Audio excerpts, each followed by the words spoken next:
at play in this marketplace, and we have an opportunity to make this a positive thing. I mean, this is an opportunity for our generation to make a significant change.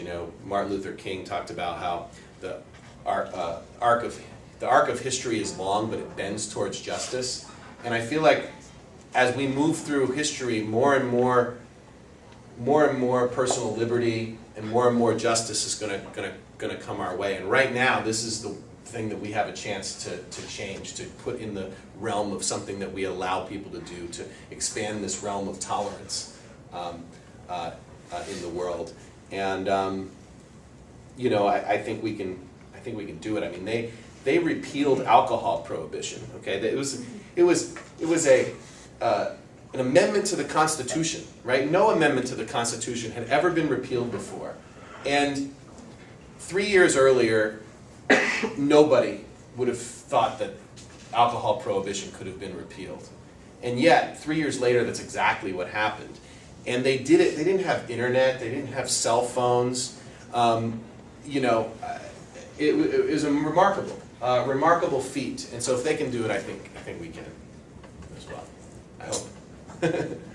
Yeah. Where do you see sales of marijuana taking place? Do you see them staying in the dispensaries with lots of different strains, or do you see them becoming more like name brand strains and being sold in liquor stores or grocery stores or wherever else alcohol and cigarettes are sold? Yeah, I think we're going to see the dispensary model continue, particularly in California. We're asking a lot of the public. And I don't think that the public is going to hand over, is going to put, Marlboro joints in the 7-Eleven. I don't think that's going to happen. It might happen in the long run, but in the short run, I think we're going to see a lot more. I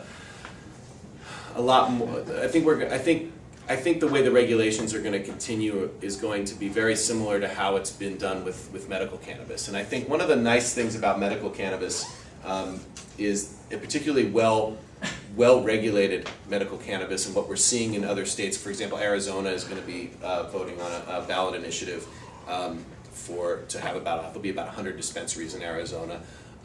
If this passes, there'll be dispensaries in Oregon are voting on a dispensary bill. Maine just passed something, and so they're opening up theirs. Rhode Island just passed, and they're opening up dispensaries, right? And in each of these places, these are highly regulated facilities where there is a whole lot of, in order to get those licenses, it's a lot of work, and you have to really be good, and you have to give back to the community and everything else. And what I think this does is it sort of sets us up for success in earning the public's trust.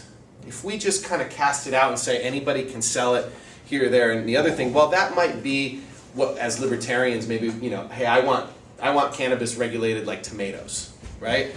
But would regulating cannabis like tomatoes actually get us anywhere? Will there be a backlash? We have to be prepared to create laws that are going to set us up for success, that are going to set us up for the people who are on the fence or for the people that don't like cannabis to go, you know what? Yeah, this isn't so bad.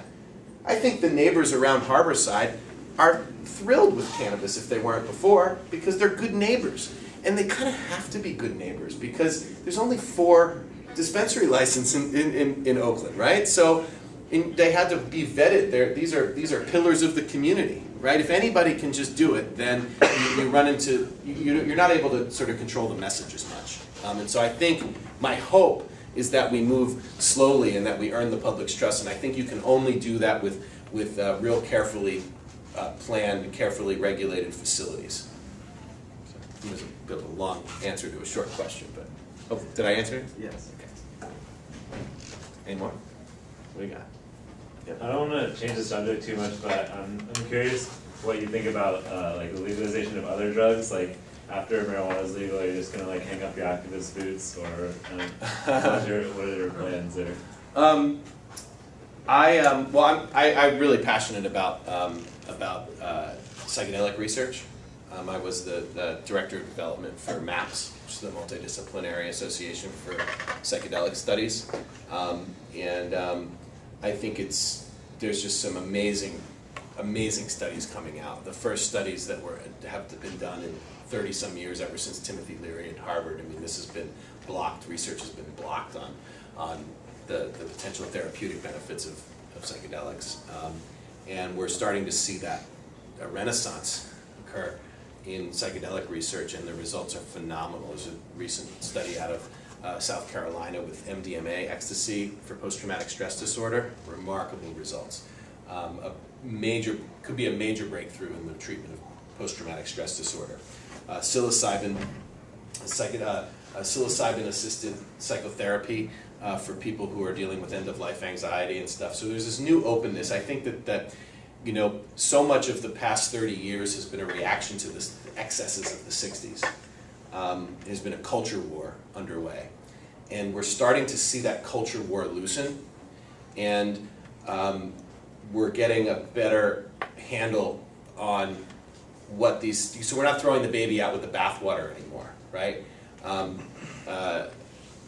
And so I think that that's going to continue, but I don't think we'll get to some free-for-all or anything, but I think we'll start to not give all of these substances the irrational charge of hysteria that has marked the way that we've handled them so much in the past. I think when you remove the hysteria and you remove the culture war from something, and you can look at something objectively with new eyes, what you'll find, and I think what the public will find, and what the scientists will find, and what the politicians will find, is that a lot of our responses to drugs has been a reactionary response, and that we'll find the best uses for these substances that we can. But do I think that all drugs will be, you know, available in 7-Eleven at some point? No, I don't. I personally believe that humans have a human right to decide what they put in their own bodies. That being said, I live in the world of reality, and I understand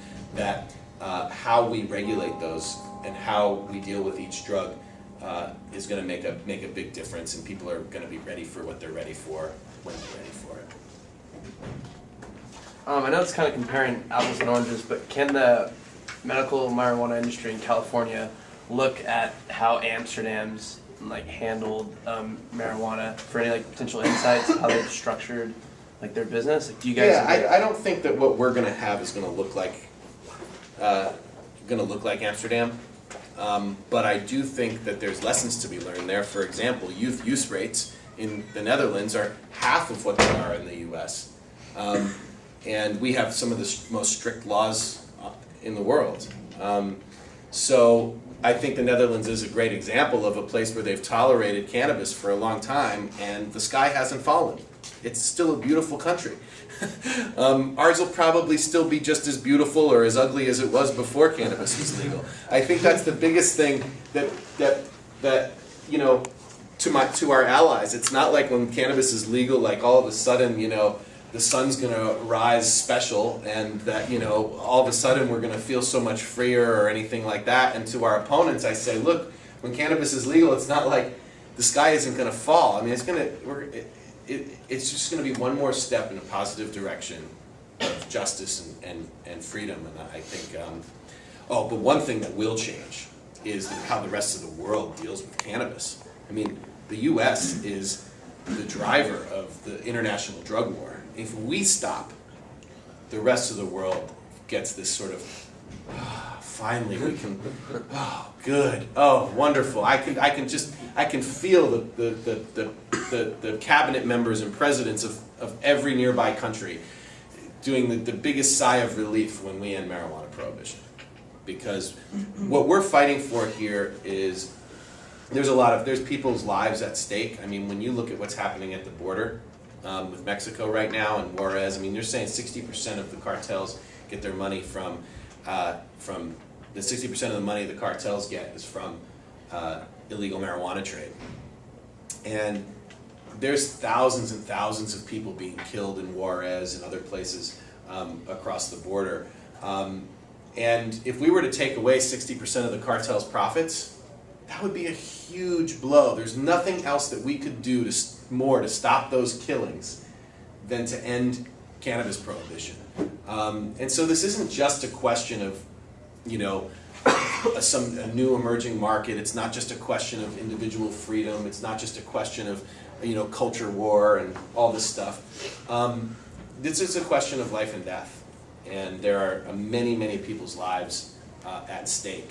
And as the death toll rises, the people that are opposing this policy have more and more, that are opposing this change in policy, are having more and more sort of blood on their hands, and are getting to the point where, you know, they can no longer stand behind the silly arguments that they stood behind before about how this is somehow going to protect children, because it's certainly not protecting the children who've been caught in the crossfire of the cartels. And there's another piece to this which I didn't really discuss, but was a huge change, is how the media has been covering this. I mean, it used to be that when this issue came up in the media, we were brought on and made fun of. Our side was brought on and made fun of. They'd stack 4 people who opposed us and then would laugh at us, and it would just be this, we'd never get a point in, it's just like this kangaroo court all the time. Well, now, all of a sudden, the media's on our side, and it's like kind of cool. You know, you turn on the television and they're like stacking 5 people against our opponents and stuff like that, and I'm like, whoa, how did the world change overnight so quickly? But it's, you know, there's nothing more powerful in this world than an idea whose time has come, and the time has come for cannabis to be legal. And it's so interesting, when I speak on this topic, I almost never hear anybody bring up anything about why cannabis shouldn't be legal. It's always about how it's going to be. And that's a really potent change in how we're talking about this. So how are we doing on time? Are we about done? Well, yeah, we have the room reserved till 8:30, but whenever you want to stop. What time is it now? It's 8:05. 8:05. Yeah. Cool. If there's more questions or even comments. Does anyone have any? You know, we've been doing more questions and stuff, but maybe now's a good time to sort of open it up as more of a conversation. Does anybody like totally disagree with something I said and they want to like say, yeah, go for it. I don't disagree, I have a question. You said something about avoiding the mistakes of the cigarette and alcohol industry. What did you mean by that? I don't think the tobacco and alcohol industries have done a very good job of earning the public's trust and of treating the sensitive job they've been given, which is to distribute products that are sensitive, health sensitive, and crime sensitive, et cetera,